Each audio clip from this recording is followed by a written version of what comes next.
We'll start today with the devastating layoffs in Northern Ontario. Algoma Steel, one of Canada's largest steel producers, is slashing its workforce by a third.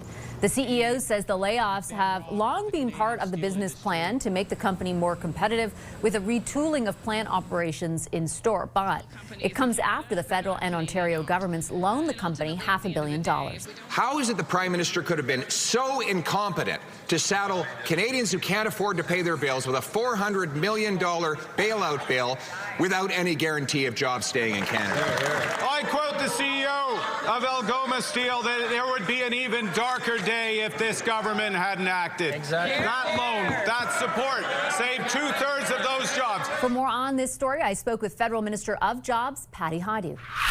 I do want to ask you about the 1,000 layoffs this week issued to take effect in March for workers at the Algoma Steel plant, in Sault Ste. Marie. The CEO of the company, revealed on this program that your government was aware of its business plan that would have entailed 1,000 layoffs prior to loaning the company $400 million. Why are Canadians learning about that from the CEO and not your government? Well, look, I think there is been full transparency that we're very worried about the tariff impact sectors, including steel.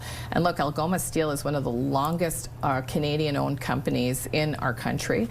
They provide steel for a lot of Canadian manufacturers, but they also have as a primary market the United States. And so they've been deeply impacted by the tariffs and really threatened the viability of the company overall.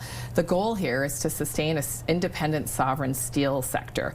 And look, it's difficult because as we see the changes in the market and the company pivoting to new products, it means that some processes change. It means that there's a delay in orders. It means all kinds of things that the CEO would be better able to talk about.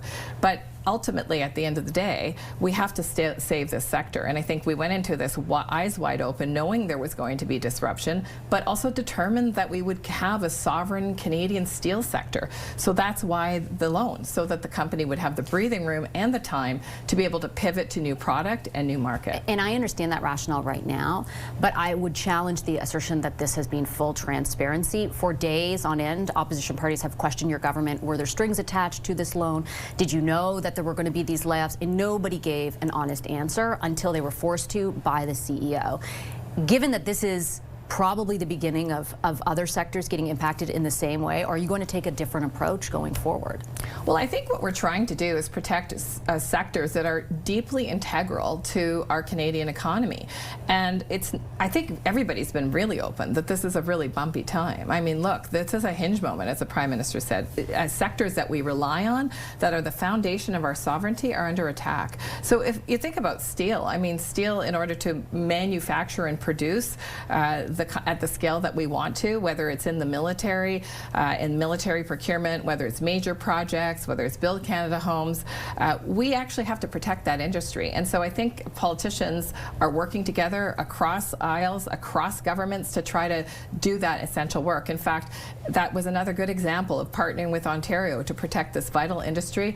And look, in terms of the layoffs, these are devastating for families. And so early on in the summer, when we saw this kind of potentiality of job loss, wide job loss, whether it was in auto sector or steel or aluminum or forestry, we immediately worked to make sure that there would be protections for layoffs, because of course in a trade war, that is ultimately the challenge that I think these sectors are facing and families are facing. I'm sure, though, you've spoken to some of those families and the people who are laid off. They're not looking for EI. That's like they'll need it, but that's no. But I'm saying that the argument from your government has been, we're ready for this because we've made changes, which are valid changes, to make EI more accessible. They're looking for good-paying jobs that do not have, they're able to transition to. And in that way, your government's rhetoric has been incongruent. It's a hinge moment. This is a big deal. The mayor of Sault Ste. Marie says, we've got no details. I can't get anyone from the federal government on the phone to describe how this Build Canada stuff or the Defence Procurement Agency is going to reform things. Like, nothing is happening right now. There's a stasis. How do you explain that incongruency? Well, look, I think, first of all, I mean, it's not just EI, and I would agree with you. Nobody wants to go in EI, but an EI system that's more responsive, that gives more weeks, that doesn't hold back anything, that people can keep their separation pay and their final payments is actually important changes based on, you know, years of advocacy from a number of different worker groups, including unions, by the way. But it's not just that. It is actually supports for the incredible training that happens across the country, and you talked about pivoting. So there's additional, there's millions of dollars in Ontario, for example, that's being delivered to workers that are experiencing separation, connections immediately to work training, and connections immediately to new opportunities.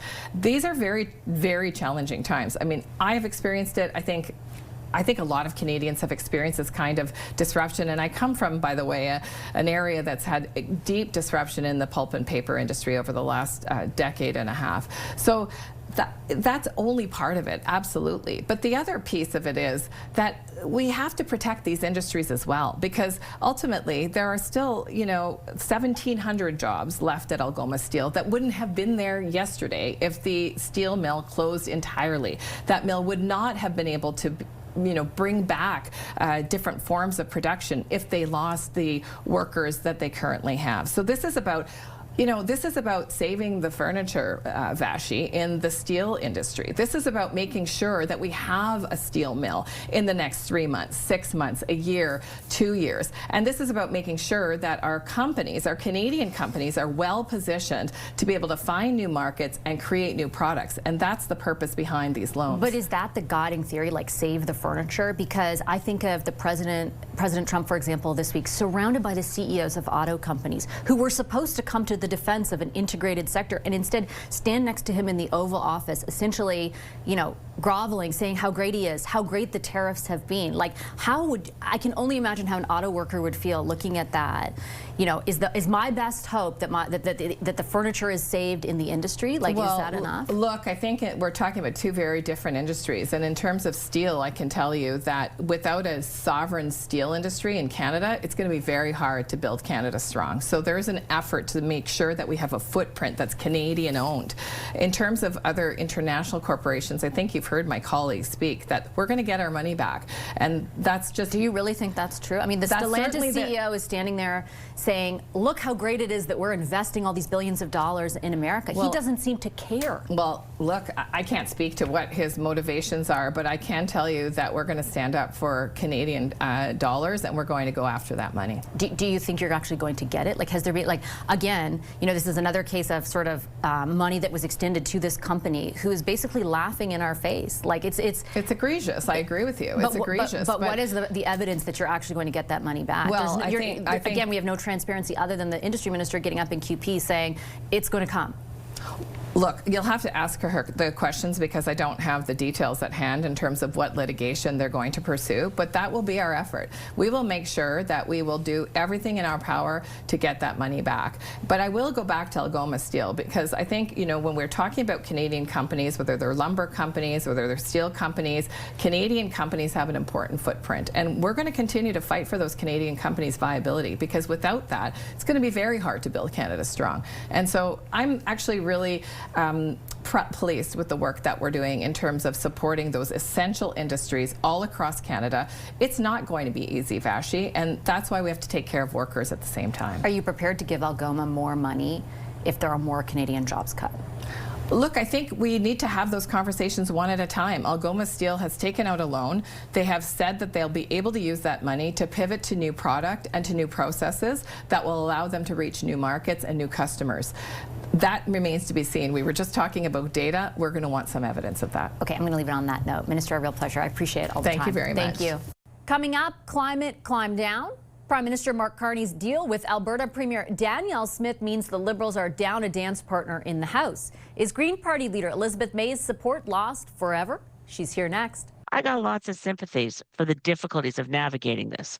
But on fundamental principles, I wouldn't have dropped elbows given Donald Trump, and I would make sure we had economic sovereignty built on a decarbonized economy. We could do it. We could still do it. Until they change directions, make a mid-course correction on this PMO, they won't have my support.